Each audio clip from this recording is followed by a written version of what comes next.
November is Alzheimer's Awareness Month, and with more than 5.5 million Americans living with the disease, learning how to care for loved ones, especially at home, it is overwhelming, emotional, sometimes stressful. Stephanie Frazier, the executive director of memory care at MorseLife Health Systems, is here with us today.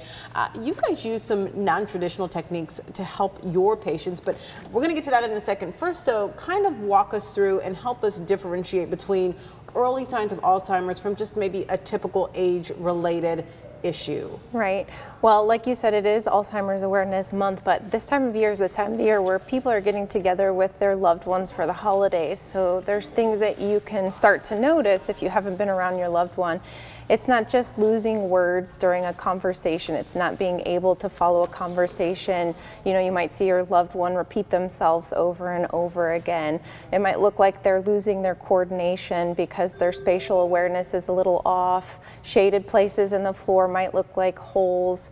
And they just sort of shut themselves off to the rest of the family because they're really having a hard time following what everybody's saying. So those are all things that you can look for when they're more early signs of Alzheimer's, and not just... As you talk about this, I'm reading along on the TV some of those early signs, and you're absolutely right. We're going to be seeing some of our loved ones for the holidays, and what better time than to take stock and maybe evaluate their behavior. That's a great tip there.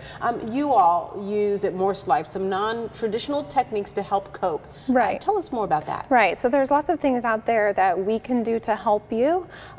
We do things like we have personalized iPods for all of the residents that live there. So everybody remembers music from different places in their life that make them happy. So if somebody is agitated, having a bad day, put some music on, it makes them happy. We also have cooking.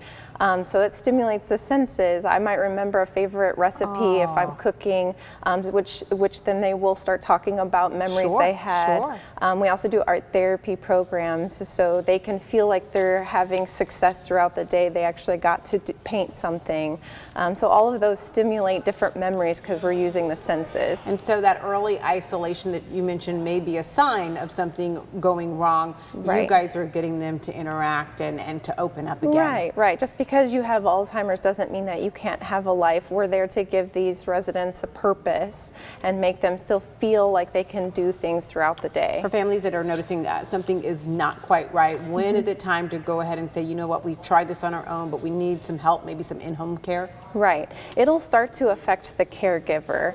You know, you won't be able to get your own sleep. It'll start to disrupt your life. You know, your loved one, it might become a danger. You know, they may be walking out to get the mail, and hopefully they can get back inside, but we always hear those stories where they get lost just going to the mailbox. So we're here to help. Wow, such a serious issue. Stephanie, thank you so much for sharing all of that with us. We appreciate it.